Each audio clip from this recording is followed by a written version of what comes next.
नमस्कार, मास्टर रेसिपीजमध्ये सगळ्यांचं मनापासून स्वागत। आणि आज आपण आहोत माझ्या घरी आणि माझ्या घरी एक आंबा महोत्सव आम्ही करतोय की आंबा नुसता आपण हापूस एक धरतो मनामध्ये, पण हापूस शिवाय इतक्या वेगवेगळ्या जाती आहेत आणि त्या सगळ्या ज्या जाती आहेत त्यांना वेगवेगळी चव आहे आणि म्हणून हे महोत्सवाचं आयोजन केलेलं आहे।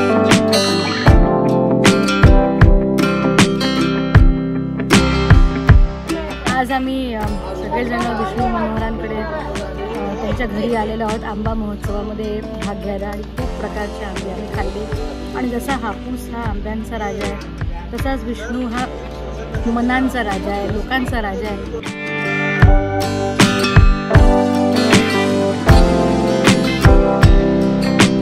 फार अप्रतिम कल्पना, या कडक उन्हात या आंब्यामुळे अशी सुखद हळूवार छान झोत आला थंड हवेचा।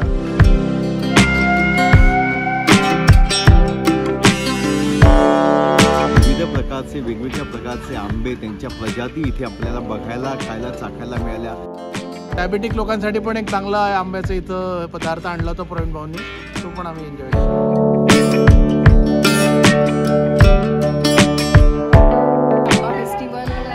एन्जॉय करत असताना लहानपण आठवलं आणि खरंच खूप दिवसांनी मनापासून आंबा चोखला आणि इतर पदार्थांचं सुद्धा म्हणजे कैरी भात आणि भेळ याचा सुद्धा आस्वाद घेतला। खूप मजा आली। खूप टाईपचे आंबे आम्ही टेस्ट केले, पायरी आंबा, तोतापल्ली, नीलम, काय काय काय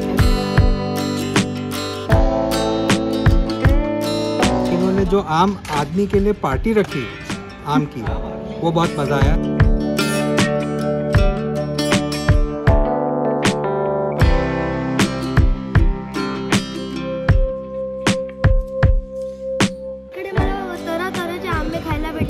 नाहीतर मला एकच आंबा माहिती होता, तो होता अल्फॉन्सो, नाहीतर हापूस। मी मोर दॅन 6 टाइप्सचे मँगोज आज खाल्ले। आज उन्हाळ्याचा सगळ्यात सुंदर सण साजरा केला ते विष्णु जी के यहाँ आके हमने इतना एंजॉय किया और इतना हम लोगों को बहुत ही अच्छा लगा। Thank you Vishnu ji. यहाँ पे जो गुठलियाँ निकलने वाली हैं अभी आम खाने के बाद, वो सारी हम लोग उसके झाड़ लगाने वाले हैं। तो ये हम लोगों ने सोचा, फळांचा राजा आंबा, आमचा राजा विष्णू।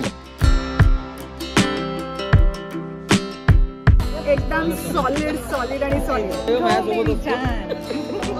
खूप एन्जॉय केलं आणि जाताना हे सुंदर सुंदर रिटर्न गिफ्टही घरी घेऊन चालत। आणि जाताना सगळ्यांना एक लोणच्याची बरणी छान, आता मी दुपारीच घातलेलं हे लोणचं, फ्रेश आंब्याचं लोणचं हे सगळ्यांना देतो आहे आणि वी आर एन्जॉईंग।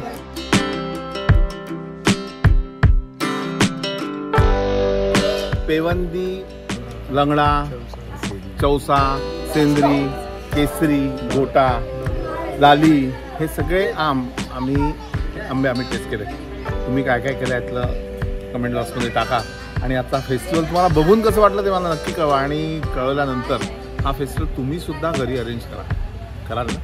नमस्कार।